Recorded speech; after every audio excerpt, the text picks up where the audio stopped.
তুমি একটা বিড়াল পালবে, সেই বিড়ালটার একটা নাম দিবে। সেই বিড়ালটা এসে তোমার কোলে উঠে ঘুমাবে, তোমার পাশে এসে বসবে, তোমার পায়ে পায়ে হাঁটবে।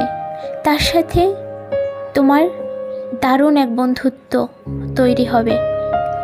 আর বন্ধুত্ব এমন একটা জায়গায় চলে যাবে যে তাকে ছাড়া তোমার ভালোই লাগবে না।